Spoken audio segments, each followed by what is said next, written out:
nickel.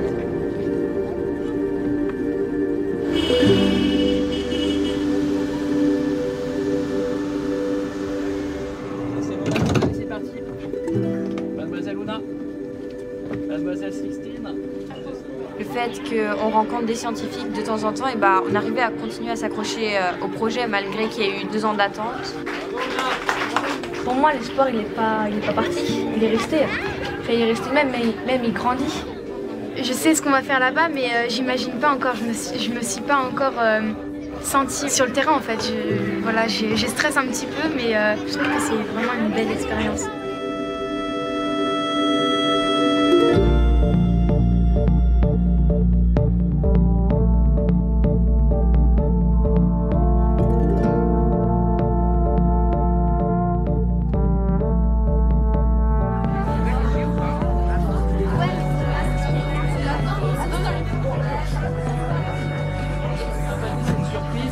La station météo.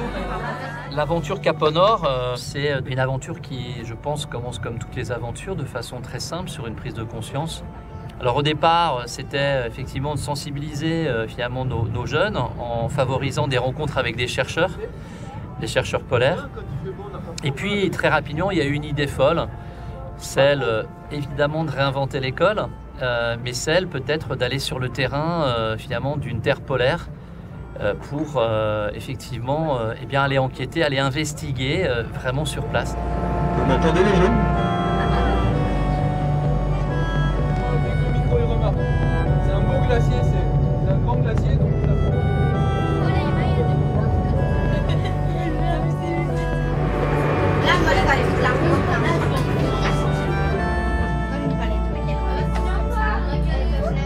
Il était question de se retrouver dans la nature, mais aussi de questionner le monde, donc d'entrer dans de la démarche scientifique.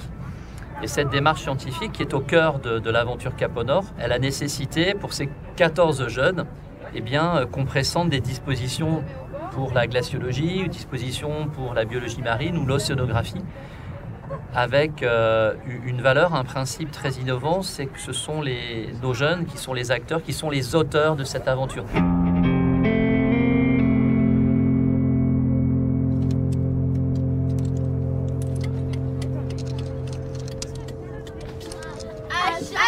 Signal d'alarme, c'est la patrouille. Le pari du projet, c'est d'apprendre à vivre ensemble, d'apprendre à chercher ensemble, d'apprendre à se relier ensemble et de prendre à contre-pied la compétition, la comparaison, l'égoïsme, la sélection.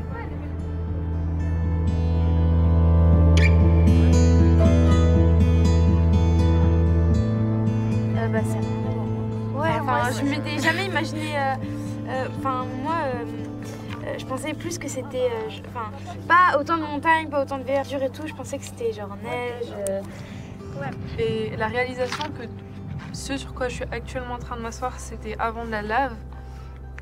Ça m'a fait parfois voir les montagnes presque en mouvement. Je me rendais compte qu'en fait, tout ça, un jour, ça bougeait. Et maintenant, c'est figé.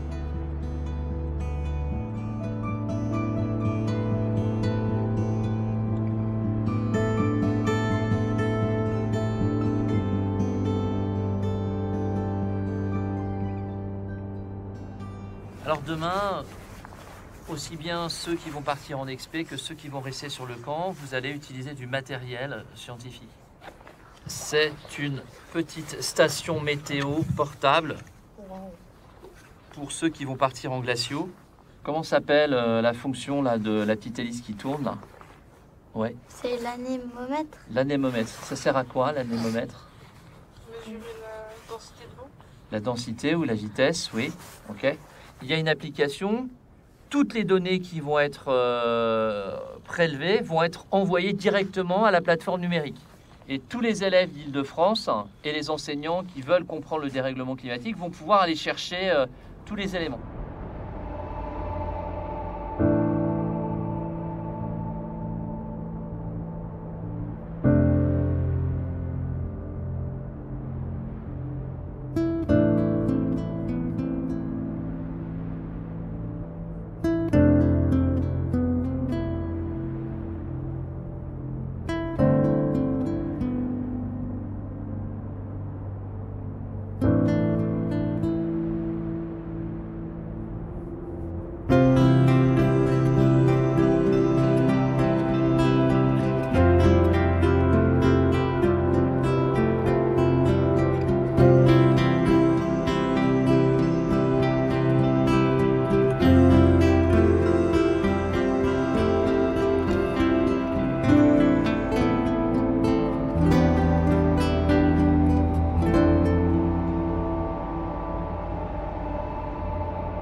C'est beaucoup maîtrisé de la France.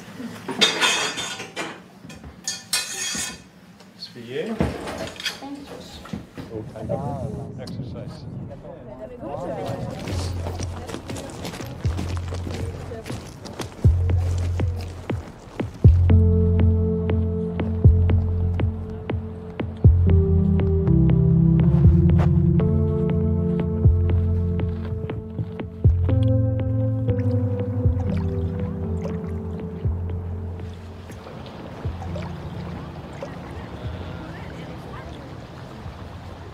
Thomas explique qu'il y a une réduction de la langue glaciaire, je ne sais plus de combien de mètres, je crois 60 mètres tous les ans.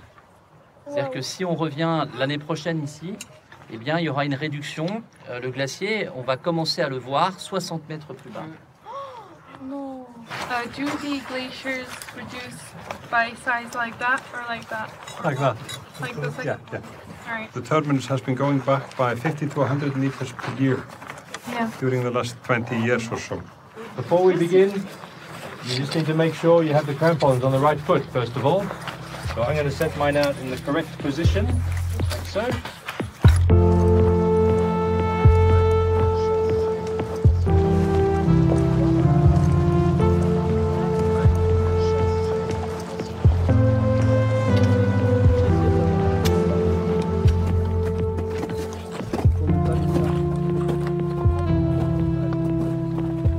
Voilà, force bien.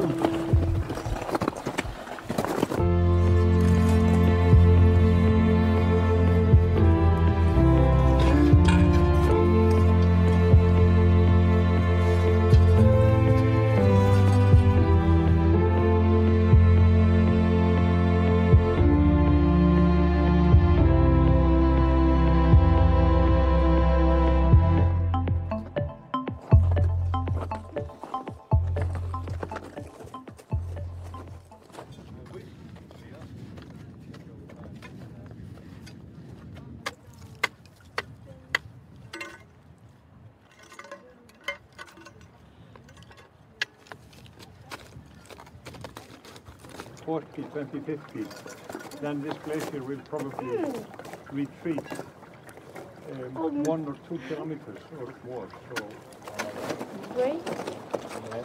Yeah, we're going to head on. A little bit to the right side. Je peux faire ça tout le temps. Ah, with you too? Yeah, yeah. Just walk straight. Yeah.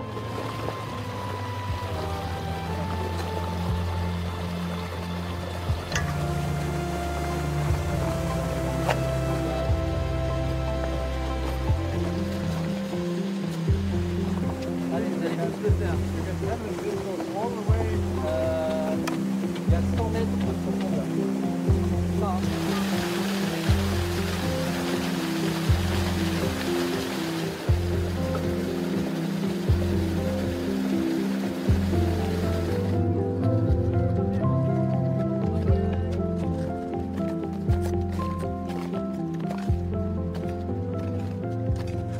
Vous, là, les apprentis glaciologues, en présence aussi de Thomas, est-ce que quelqu'un d'entre vous a une idée sur ce protocole expérimental?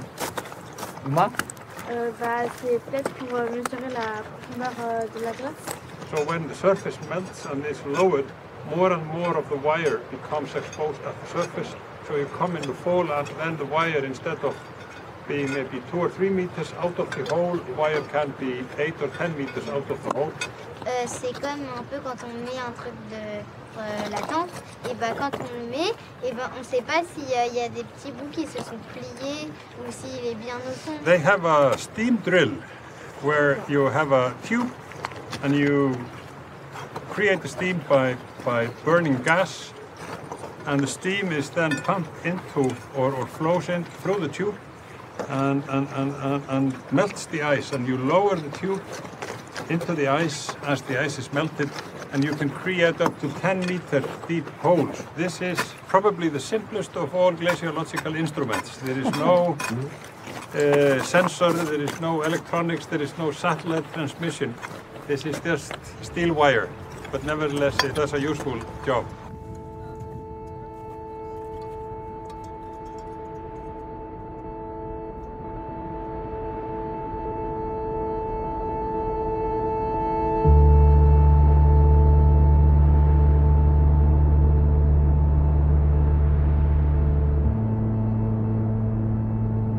m'a le plus marqué, c'est la connexion entre toutes les personnes qui étaient dans notre groupe déjà, mais aussi quand on se rendait à un endroit, que ce soit sur le glacier, qu'on rencontre des êtres humains, mais aussi d'autres espèces.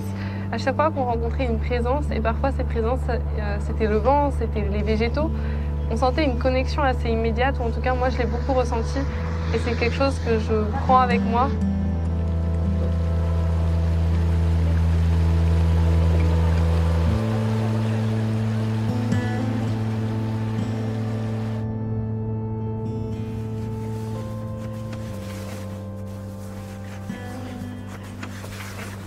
Ça devrait être bon pour lui.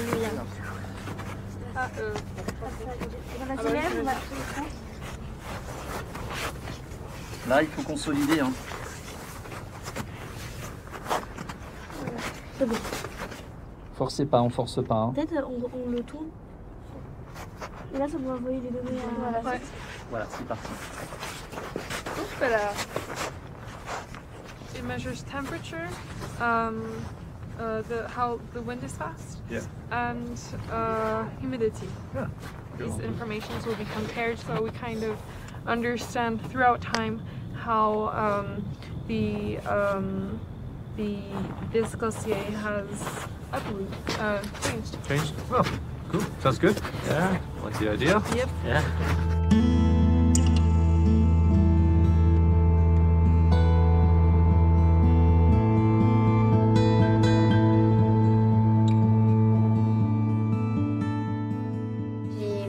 Adoré, c'est une chance énorme d'aller sur un glacier et c'était la première fois que je voyais un glacier en vrai de vrai.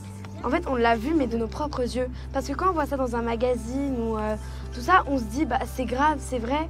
Mais quand on le voit en vrai, après, tu te dis, bah, en fait, est-ce que ça va vraiment changer? Est-ce que ça peut changer? Ou est-ce que bah, ça va juste s'aggraver tout le temps? Voir que ça a pris des milliers et des milliers d'années à se former et qu'en si peu de temps, bah, des milliers d'années de création, ça peut partir hyper vite et que ça fond très très très vite et que ça fait vraiment peur.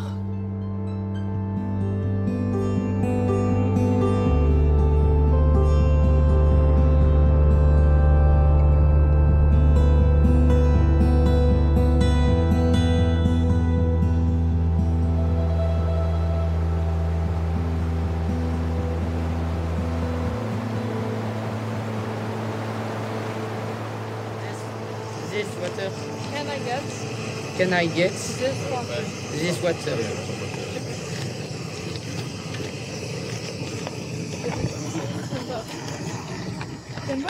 Can I get this water? Yeah, it's good, yeah, it's good. Thank you. Et peut-être que finalement l'ambition c'est de découvrir que la vie est un cadeau, est un don et qu'on peut être heureux finalement avec pas grand-chose. En ayant bien compris ces principes de respect, d'interdépendance, c'est un défi qui est à la fois scientifique mais c'est surtout un défi humain d'avenir finalement de nos enfants et de nous-mêmes sur cette planète.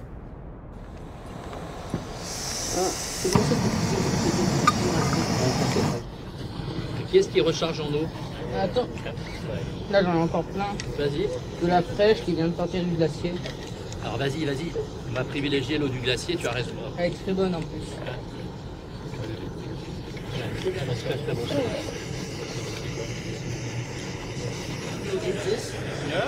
Yes. You like? Ah, very good. Oh non, ça manque un peu. T'as goûté? Ouais, C'est super bon.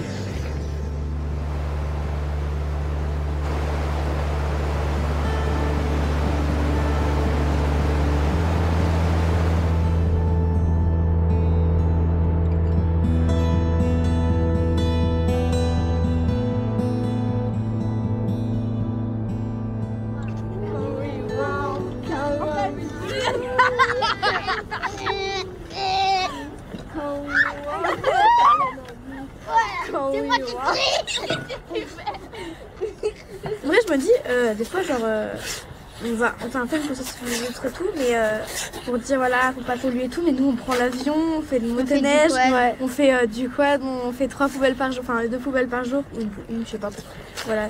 Moi je me dis, genre c'est trop cool, faut en profiter et tout, mais que d'un côté, il faut vraiment passer.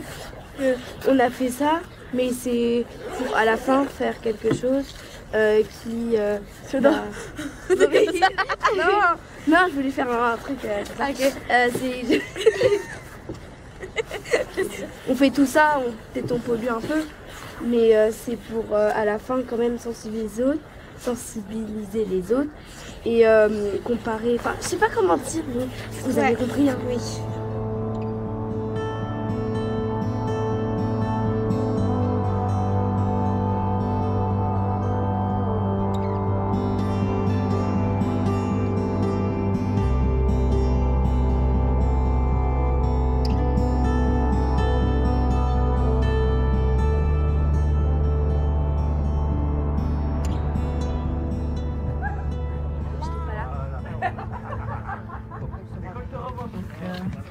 Pourquoi tu sais pas de faire un couteau et une cuillère d'un coup?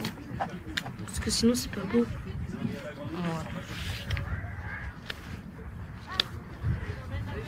Et j'ai un peu fait un dégradé avec de l'eau mélangée avec du blanc. Donc j'ai voulu immortaliser en quelque sorte un peu ce paysage parce que je l'ai beaucoup aimé.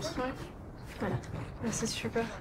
Comme ça, est-ce que tu penses que c'est mieux que la photo? La photo c'est bien, sauf que ça on peut illustrer en même temps les émotions qu'on est en train de vivre en ce moment et aussi on peut un peu changer les choses si on en a envie, même si c'est aussi joli. Enfin. Ouais, je suis d'accord avec toi. Surtout que dans les photos ça rend pas pareil, mais quand tu parles d'émotions, je le vois vraiment sur ce que tu as fait, dans les traits, etc. Je te vois un peu dans ton appareil.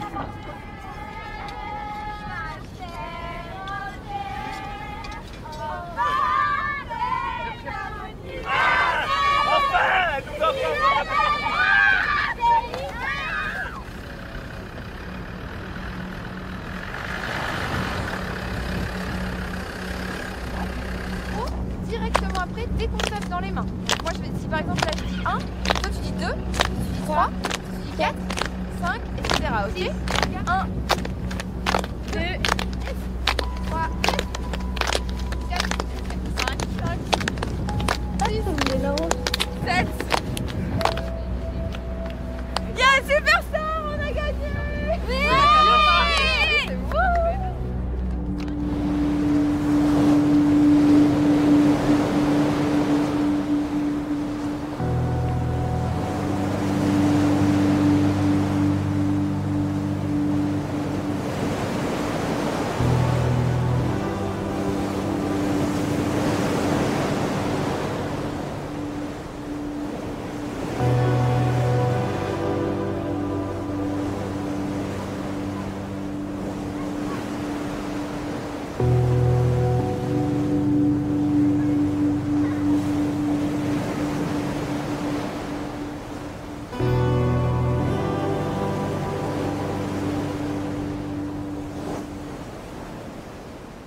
Okay, so the blades, they don't line. So you hold this fast and this one a little bit loose. So you draw and turn and draw. Okay? Il faudrait que tu fasses plonger ça. Okay, ready? Yes!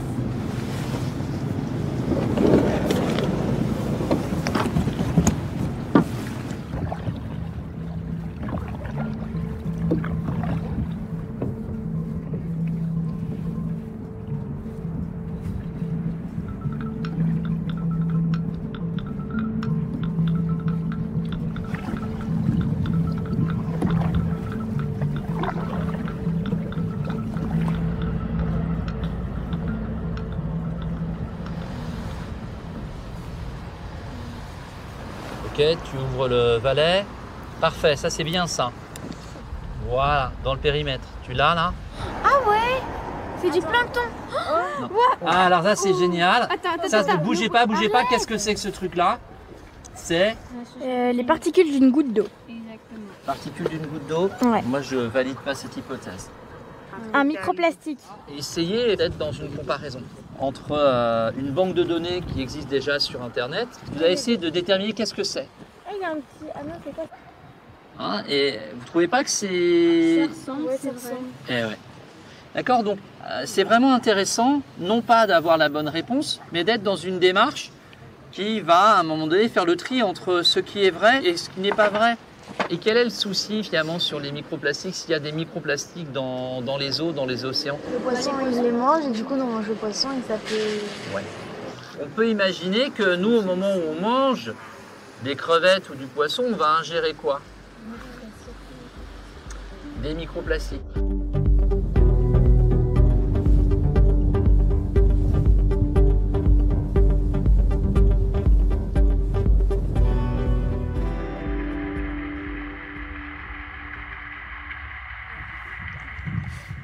Là, en fait, t'entends carrément les hélices tourner. T'entends plus l'eau. Ouais, t'entends même plus l'eau.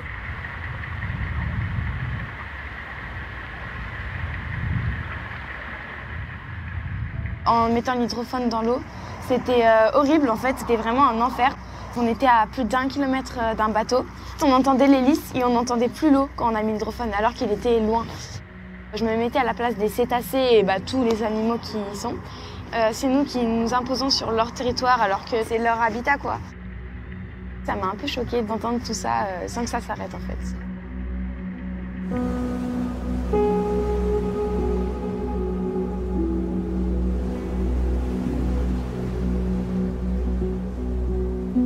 Voir une baleine, c'était déjà un de mes rêves. Et là, on en a vu 3. Donc vraiment, c'est ce qui m'a le plus marqué.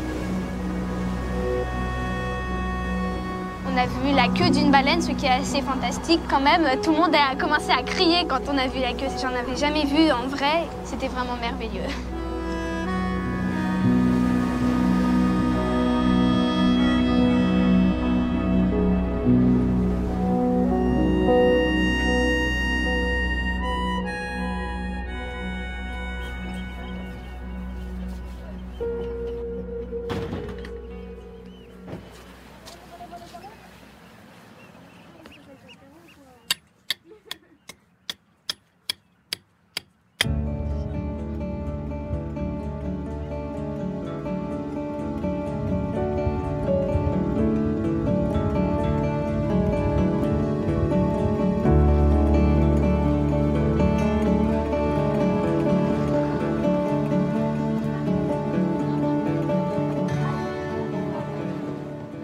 Vous nous parlez un peu de ce que vous apportez comme manip scientifique à bord? On a l'hydrophone pour écouter déjà tout ça. Ok. Je crois qu'on a les appareils pour mesurer la salinité de l'eau. Génial. Et voir les courants marins, non? Enfin, la température des courants marins. Génial.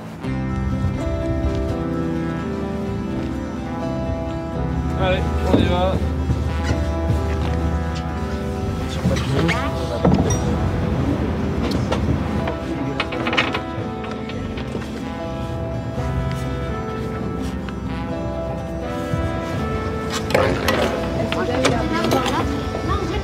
Vas-y, essaye d'utiliser le winch. Wow. C'est ça? Ouais. Comme ça marche pas. Ok. Je sais pas, attends.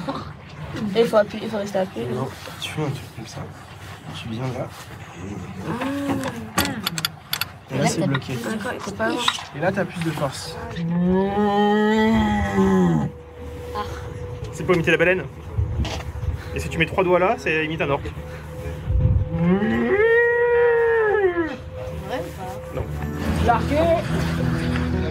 La manœuvre capable. Merci.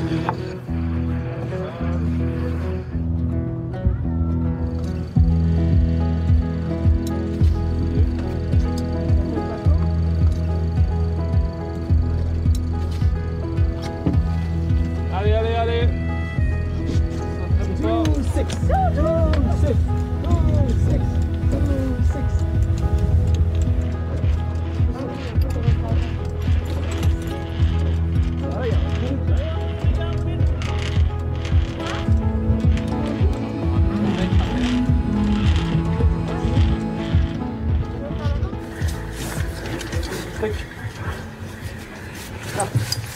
Ok. Je vérifie que c'est bien attaché derrière. Juste, voilà, tu fermes. Donc là, le filet, du coup, on va le mettre dans l'eau. Et le principe, c'est qu'il va traîner dans l'eau comme ça. Et donc le filet, il faut voir ça comme une passoire. Donc là, tu as une maille et l'eau va passer à travers la passoire. Du coup, ça va faire comme un entonnoir où tous les planctons vont arriver sur le fond ici. Et on va les voir juste là. On laisse comme ça pendant combien de temps? On va le laisser pendant une bonne demi-heure. Okay. Voilà, laisse-le descendre. Encore, vas-y, mets-le dans l'eau. Voilà, tu regardes qu'il se remplit bien d'eau. Super. C'est les mêmes.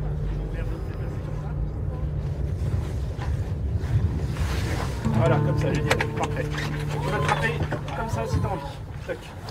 C'est cette partie-là qu'il faut garder verticale. Et vous voyez ce qu'il y a là-dessus, là, c'est notre plancton. Est-ce qu'on pourra l'observer au microscope? Ah bah évidemment, ouais. Et du coup, on dit que les océans sont le poumon de la planète. Quand vous respirez 3 fois... Il y en a un, c'est les arbres, et 2, c'est le phytoplancton. Exactement, et ce phytoplancton, c'est celui-là. Et voilà, on a notre soupe de plancton pour ce soir.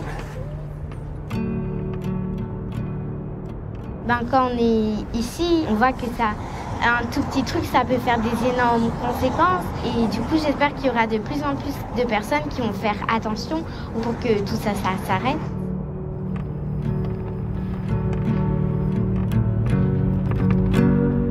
Les glaciers ils fondent, d'accord, mais il n'y a pas que ça. Il y a le réchauffement des courants marins et on sait que les courants marins ils sont prêts à disparaître. Et ça, s'ils disparaissent, c'est très mauvais pour nous en tant qu'humains. Si on n'y remédie pas, bah, on est mal parti, quoi. Il y a quelqu'un qui s'appelle Samuel qui m'a dit une phrase qui était la planète ne nous donne plus rien parce qu'on a trop pris. Et du coup, bah, c'est le message que je voudrais faire passer aux personnes qui n'étaient pas avec nous.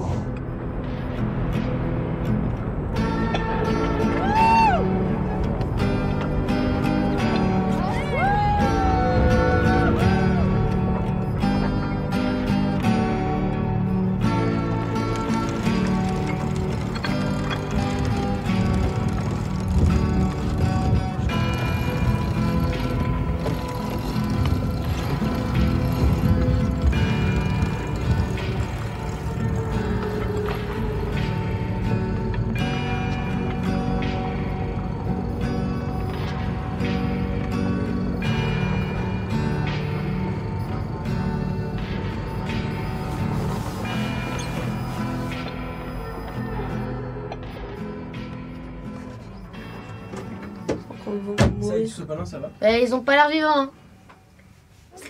Tiens, Marceau, t'as les mains libres, tu vas faire la cuisson du plancton. Il faut faire attention parce qu'une fois que c'est coupé, c'est hyper tranchant. Mais on a regardé ça en SVT. On en a ramassé plein en fait du plancton. Bah ouais. Donc là au 40, t'es beaucoup trop fort. Mets-toi au 4 fois. Oh, waouh, c'est trop stylé. Je peux voir. Oh. Wesh. Genre, il y a plein de petits trucs jaunes avec des... Ouais, c'est le phytoplancton. Avec des filaments. Ouais. T'arrives à voir, Camille? Ah, c'est trop bien. Est-ce que tu peux changer de lamelle et mettre celle-là s'il te plaît? Chaque fois que je touche la table, ça fait tout bouger, c'est stylé. Vas-y. J'ai envie d'observer une aile de mouche. Ah. Alors. Dommage. Ah, il y a des petits copépodes. C'est quoi des copépodes? Je vais essayer de te montrer. Ah ouais, là, il y a les triangles. Ouais, là, on voit les triangles. Tu les vois? Ouais, les triangles avec les petits filaments qui partent, là. Je vais vérifier, mais... Alors voilà, trop stylé. Là on voit bien. Je t'en ai mis un au milieu de c'est l'image. trop stylé. Et regarde, sur l'image, il ressemble à ça. Ouais. Et il a un œil rouge ici, là. Tac, comme ça. Oh, c'est comme les monstres. Bon alors, qu'est-ce qu'on a vu? On a vu des dinoflagellés. Qu'est-ce que c'est? C'est une espèce de phytoplancton. D'accord, et à quoi ça sert le phytoplancton? Ça sert C'est le poumon de la planète. Ouais, c'est le poumon de la planète. Parce que ça produit De l'air. ça produit l'oxygène qu'on respire, ça absorbe le CO2 et ça produit l'oxygène. Comme les plantes, comme les arbres, toutes les espèces de phytoplancton vont produire l'oxygène qu'on respire. Je peux te piquer ton couteau? C'est un compas que j'ai dans l'œil. Ouh là là, il est beau. Déjà, ça sent super bon. Ça sent bon? Ah, ça va pas l'air d'être la même chair. Enfin, pas du tout. Ça va être un peu plus tendre celle-là. Tu veux? Oui. Allez, donne-moi ça. Bah ouais, non. Oups là. C'est bon ça. Oh, oh. C'est frais là. Hein. Ça c'est la part du pêcheur. Hein. Je t'ai donné la part du pêcheur là. Ouais. Les océans contrôlent le climat.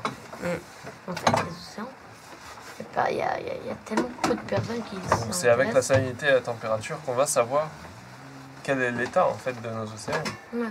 Mais du coup, en fait, si il y a combien de personnes genre vraiment qui sont qualifiées dans les océans? Mais c'est vrai qu'il a dit Ouais. tout à l'heure, il n'y en a que 2. Donc il n'y en a que 2, alors que c'est le truc qui est un peu le plus important de notre planète. Oui. Donc en gros, on est en train de dire là qu'il y a plus de personnes qui travaillent dans une usine de pétrole que de personnes qui sont qualifiées pour parler de la survie de notre planète. D'accord. Voilà, c'est tout ce que je voulais savoir. Réfléchis. Ils sont plus que 2 à travailler sur les océans. Oui, mais Donc, il y en a ils sont vraiment des 2 à être centaines. très... Ce qui est important de savoir, c'est que tous ces océanographes réunis, c'est tellement grand les océans, on a tellement peu de connaissances, on les étudie depuis peu de temps au final, les moyens évoluent vite, mais on a très très peu de connaissances. On comprend encore très mal aujourd'hui les océans. Ça se trouve, les océans, ils ont encore un autre rôle encore plus grand qu'on ne sait même pas. Et on ne pourra même pas le savoir parce qu'on n'est pas assez calé sur les océans pour savoir. Ouais. Donc, Ben, merci pour le poisson en tout cas. Hein. C'était bien bon.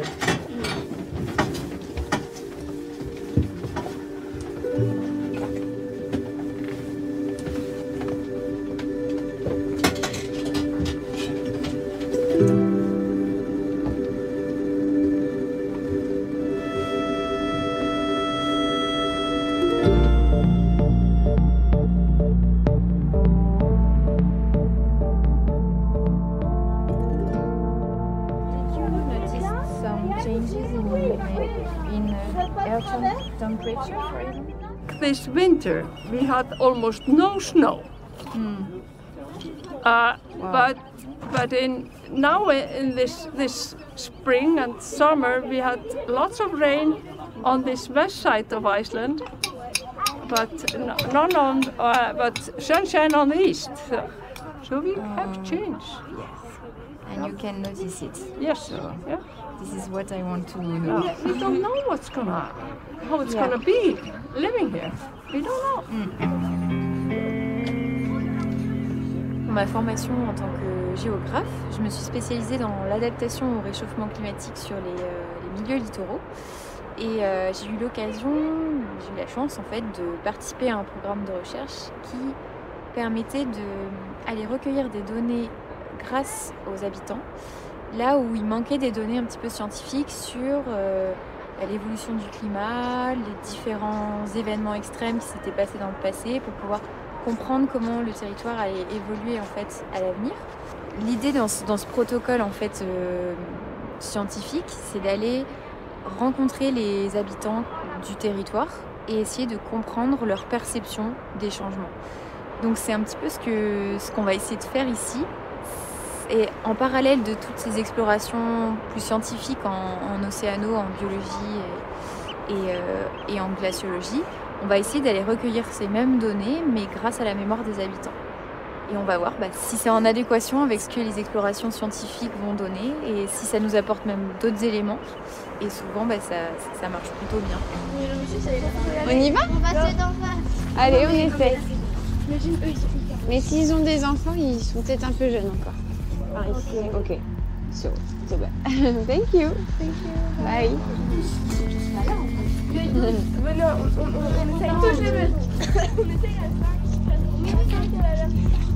Allez.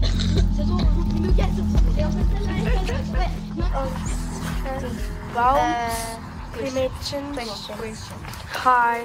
We are Perception. young scientists. Ok, vas-y, alors on s'en fait, vas-y. Okay. Hi. We are young scientists We study for the climate change and we are looking for meet people to know about climate change perception. It's not really a big worry here. If the sea levels go up, we don't have a big problem with that. If it gets warmer here, everybody will be happy. Yes. So it's not really a big concern here, not like in Netherlands or places that could go down under floods. But we don't like extremes in weathers. I mean, we know extremes in weathers here. We don't think it's a good thing, but it has always been like that. Glaciers also change. They're not always the same. And it depends on how much snow will snow there over the winter, and then it starts to move to the ocean. But yes, I have seen some changes, like when I drive to the east. Okay. At least one small glacier has disappeared, but I believe it's the circle of life. C'est pas normal qu'ils rétrécissent tout le temps. Peut-être qu'eux ils en ont 6, mais nous on en a une. Il a dit, ouais, je vois pas trop de changements dans les glaciers. Bon, les glaciers, ils viennent, ils partent, ils comes and goes.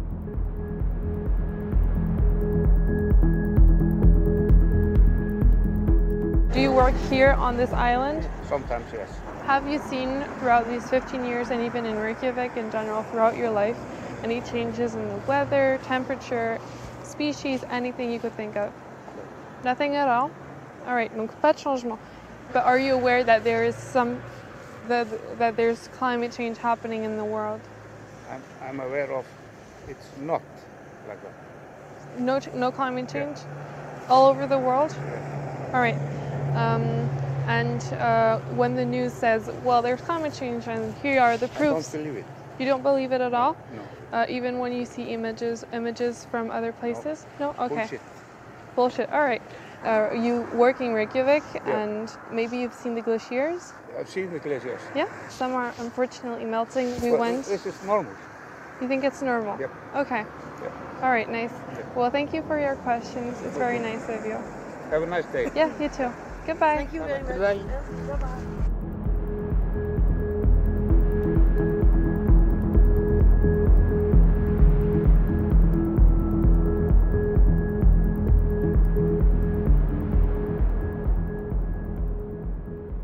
Somebody told us about you in the street because we are young scientists and we are studying climate change perception of habitants and so. Essayez de... N'écrivez pas tous parce qu'on va pas avoir assez de feuilles. Il y en a un qui prend des notes. Elle est née ici. Elle a grandi sur cette île. Elle est partie et elle est revenue il y a 15 ans. D'accord? Je lui demande si c'est plus chaud ou plus froid. It is, when it comes to the weather, it is, I cannot say that the weather was warmer or better as I grew up. We always have, the summer, this summer is awful, last summer was good. Yes. Well, So we have winter with very much snow, and that's unusual, and then we have another winter totally without snow. C'est vraiment difficile de dire en Islande si c'est un changement majeur dû au changement climatique ou si c'est normal parce qu'en fait le temps en Islande il change souvent beaucoup et brutalement comme ça, comme on l'a vu.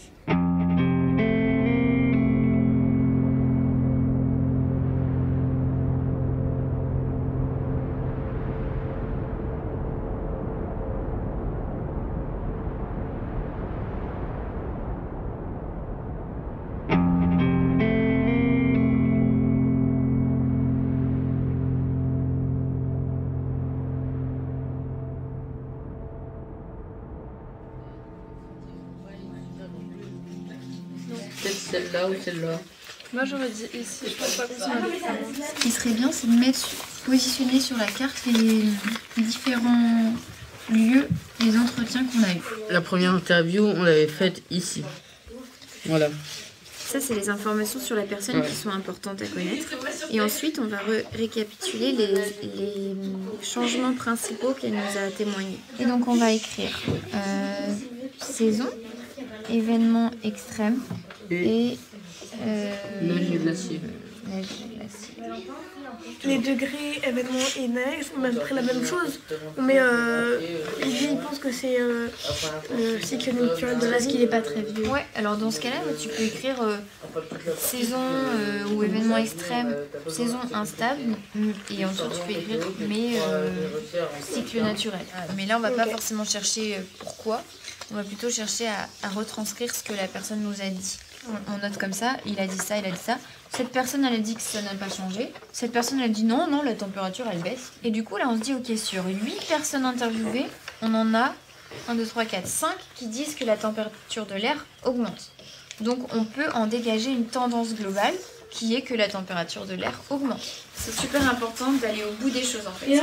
Parce que si on fait des enquêtes et qu'on les exploite pas après, bah, ça sert à rien. Et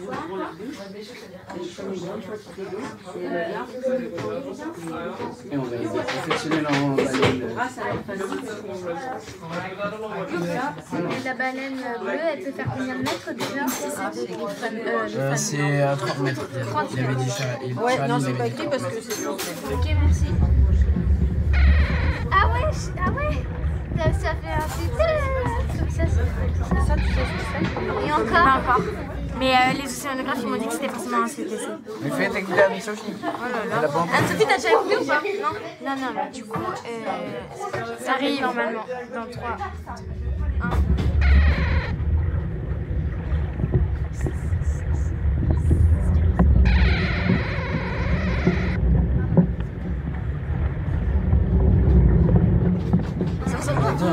Ouais, il y en a 2. Excellent, hein? Ouais. Alors là, moi, j'écouterais ça pendant des heures. Ouais, en plus, ça peut durer tout, moi, ça me rassure. Ah oui? On a aussi rencontré un climato-sceptique qui a clairement dit que c'est des bêtises. La langue glaciaire, Soleil Majocot. Ici, le petit pont vert, c'est le premier jour. On est allé jusqu'à là, à peu près. Vous avez pu relever une difficulté à cerner, à discerner le dérèglement climatique. On se sent tout petit face à ce changement. Et on sent que les gens, ils ne savent pas trop quoi faire en fait. Et je trouve que c'est un petit peu ce qui se passe dans l'humanité et c'est ça qui fait qu'on est là, qu'on est venu, qu'on a décidé de lancer ce projet et qu'on est là avec les enfants.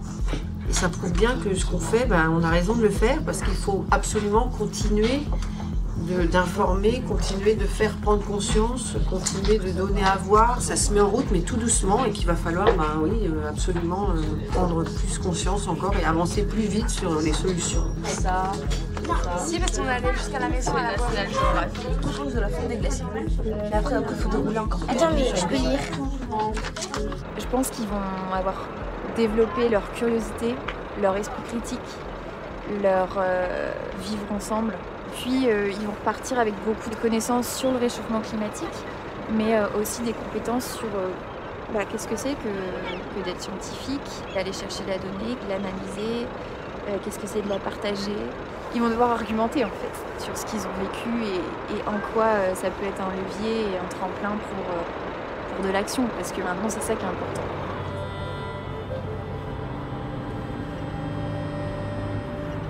La découverte de paysages incroyables, la découverte de la beauté aussi de la nature, ça les touche, ça passe par l'émotionnel et du coup forcément ça donne envie d'agir.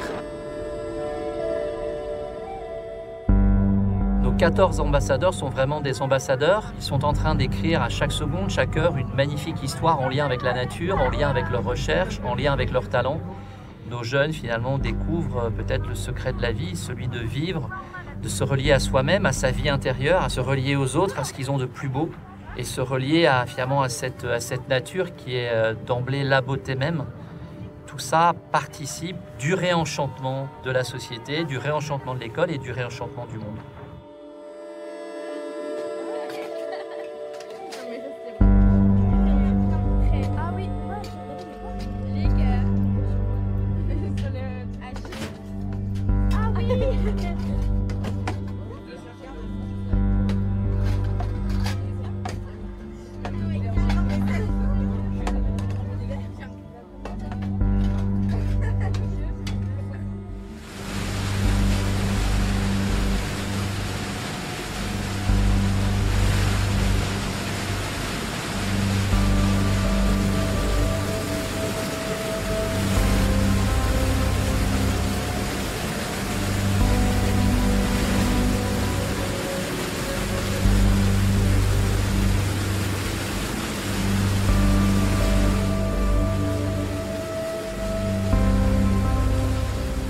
terme de cette expédition, on peut imaginer que les jeunes se seront transformés en matière de connaissance d'eux-mêmes, de connaissance des autres, de connaissance du monde. Et est-ce que c'est pas ça la véritable école? Ne pas passer à côté finalement d'une école de vie, une école en mouvement, une école qui propose la vie et le respect du vivant.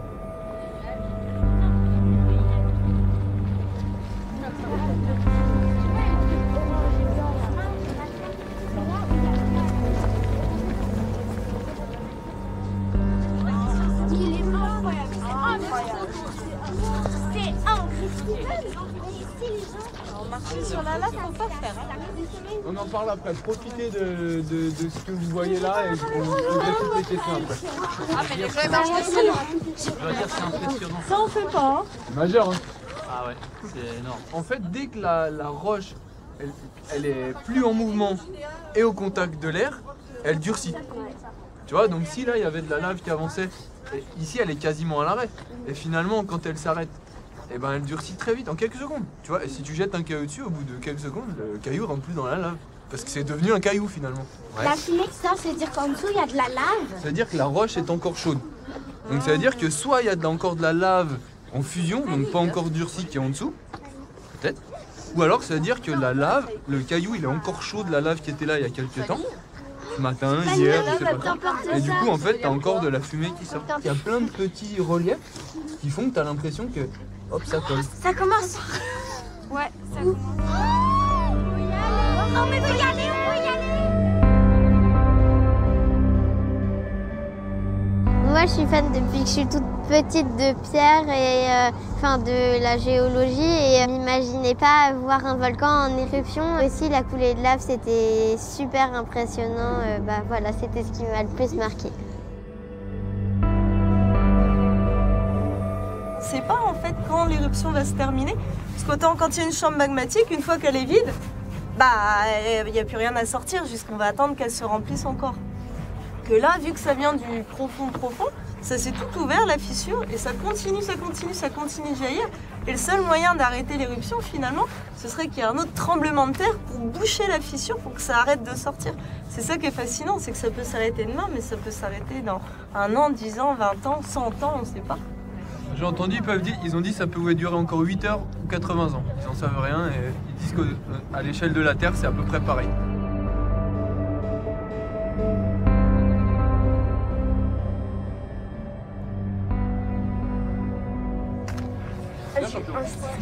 Alors, et les jeunes, juste un mot. Et souvent, quand on est là, si on se tait, on l'entend. Il faut se taire un moment et il ne faut plus bouger.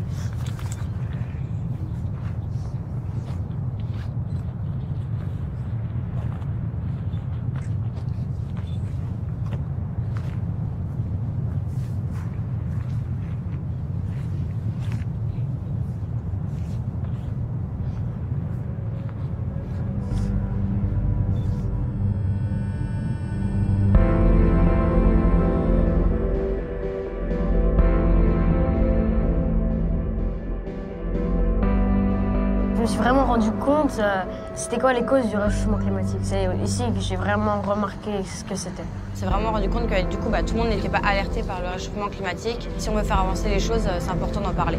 Il y a tellement de choses à préserver. On ne connaîtra jamais assez, pour moi, du sauvage et de la nature. J'ai senti comme une urgence où on devait tous faire quelque chose immédiatement. Tout le monde peut agir, que ce soit un petit peu, mais tous les jours, une grosse action, tout le monde peut agir à sa manière. Et si c'est toi et si c'est ce que tu as envie de faire, ça sera super. Si on apporte tous quelque chose pour aider la planète, on y arrivera tous pour arriver à arranger peut-être les choses.